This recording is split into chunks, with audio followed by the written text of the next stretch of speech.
What kind of monster punches a disabled child in the face for picking a dandelion? That's the question I couldn't shake when I saw my daughter Lily's bloodied face, her front teeth gone, her yellow sundress stained crimson. Standing over her was Margaret Voss, the queen of our neighborhood's Homeowners Association, her fists still clenched, her lips curled into a sneer. "Kids like her don't belong here," she spat, loud enough for the whole street to hear. My heart stopped, but something fiercer ignited inside me. This wasn't just about teeth, it was about my daughter's right to exist. It all started with a scream that wasn't Lily's usual bubbly laugh. My 11-year-old, who has Down syndrome, sounded terrified. I dropped the dishes I was washing, the plate clattering in the sink, and bolted to the front yard. There she was, crumpled on the grass, blood pouring from her mouth. Margaret loomed above her, cold as stone, like she just squashed a bug. "What did you do to her?" I shouted, falling to my knees beside Lily. When I lifted her chin, the sight hit me like a freight train. Her 2 front teeth were gone, her lips swollen, blood dripping onto her dress.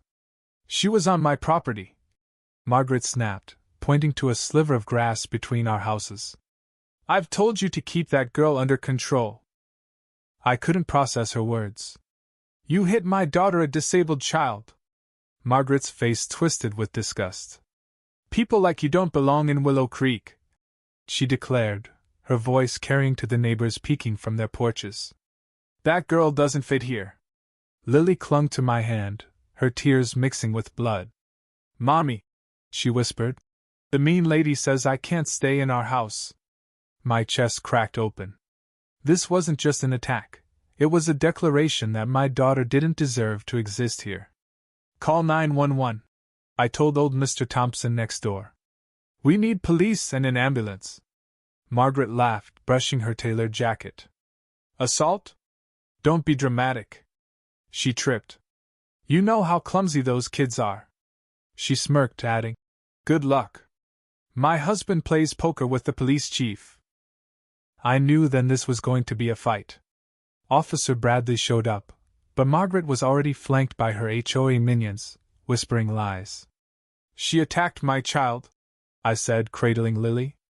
"Knocked out her teeth for stepping on grass." Margaret cut in, smooth as silk. "Nonsense. She was trampling my tulips. I told her to stop, and she fell. You know how those kids are." My blood boiled. "Lily doesn't destroy things, and she wasn't near your tulips." Margaret turned to Bradley, her tone dripping with authority. "They can't control her. It's dragging down our property values." Bradley shifted, avoiding my eyes, glancing at Margaret. "Ma'am, I've got multiple witnesses." I looked around, neighbors stared at their feet. Margaret's husband had connections, and her HOA could crush anyone who spoke up. "No one saw?" I pleaded. Silence. "I'm taking Lily to the hospital," I said, lifting her trembling body. "This isn't over." Margaret's icy smile followed me. "Oh, I think it is. Maybe this'll make you rethink if Willow Creek's right for your kind." At the ER, the doctor's face darkened as he examined Lily's gums. "This is assault," he said. "2 teeth gone, severe trauma. I'm reporting this." "Please," I said, holding Lily's hand as she whimpered. "The police didn't care." He frowned. "Willow Creek? Margaret Voss?" I nodded, stunned. "My brother lived there," he said. "Moved out after her bullying. But hitting a kid? That's a new low." He promised his report would go straight to the DA, not the local cops. For a moment, hope flickered. That hope dimmed when we got home. An orange notice was slapped on our door, saw violation, unauthorized yard changes. Fine, due law $500. Saw our yard hadn't changed in years. By morning, another notice, saw unapproved paint color. Fine, due law $750. Saw we hadn't painted. By week's end, 7 notices piled up, totaling overdue law $4,000. Margaret was trying to bankrupt us out of Willow Creek. But she didn't know I'd been a civil rights lawyer before Lily was born, before my husband's cancer drained our SAVYNGS. I called my old colleague James Reed. "This is textbook discrimination," he said, scanning the notices. "They're targeting Lily's disability. It's illegal." "Can we prove it?" I asked. "These fake violations are a start," he said. "But we need witnesses." "No one will talk," I said. "They're scared." James grinned. "Then we'll make silence scarier than speaking." We installed a security camera on our property, legal, discreet, catching every move near our lot line. We filed a housing complaint and sued Margaret and the HOA for assault and harassment. Then came the bombshell, an anonymous email with a video titled, "Not All of Us Agree." It showed Margaret at an HOA meeting, ranting, "I don't care about reasonable accommodations. If we let those kids in, our home values plummet. Willow Creek isn't for them." Homeowners nodded. One asked about lawsuits. Margaret laughed. "My husband handles that. No one beats us." I sent it to James. "Is this enough?" His reply, "It's everything. Let's go big." The next day, I launched a website called Saw Justice for Lily Saw. It had Lily's bloodied face, the doctor's report, the video, and every violation notice.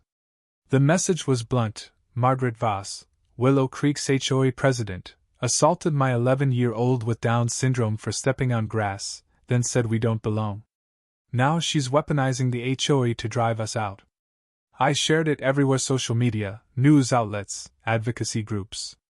By night, it had thousands of shares. By morning, a news van was parked outside. Reporter Sarah Lynn was direct. "This is horrifying. Any response from Voss or the HOA?" "Nothing," I said. "But there's fallout." At midnight, a brick had crashed through our window with a note, "Saw leave or worse." "Saw." Officer Lopez, a new face, responded. "This matches 3 other cases here," she said, photographing the brick. "Families targeted after crossing the HOA. We've been building a case, but no one would talk until your website." My phone buzzed all night with Willow Creek residents ready to speak. The DA called next morning. "We're charging Voss with assault on a vulnerable person, harassment, and civil rights violations. The HOA board's under investigation, too." Lily, too scared to go outside, hid her mouth when she spoke, her confidence shattered. "Are you ready for this?" the DA asked. "I'm not just ready," I said. "I'm counting on it." Things got uglier. Margaret was arrested but bailed out fast.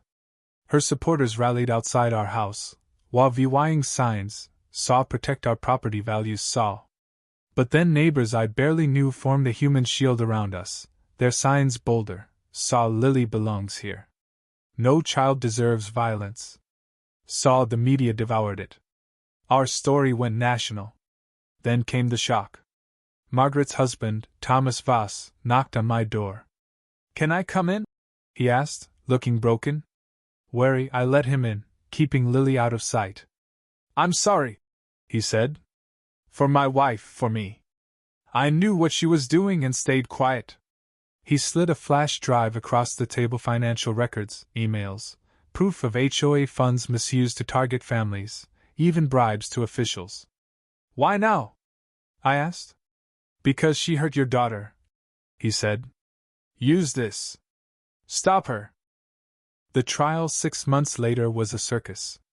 5 HOA board members took plea deals to testify against Margaret. Lily, with new dental implants, took the stand. "I was picking a dandelion to make a wish," she said, her voice shaking. "The mean lady said I was wrong, dirty, and hit me. My teeth were gone, and she said I deserved it." The courtroom wept, except for Margaret, stone-faced. Guilty on all counts. The judge sentenced her to 5 years, $2 million in damages, and a lifetime ban from HOA rolls.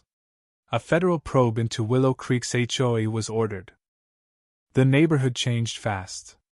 A new board banned discrimination. Inclusive programs sprang up at the community center.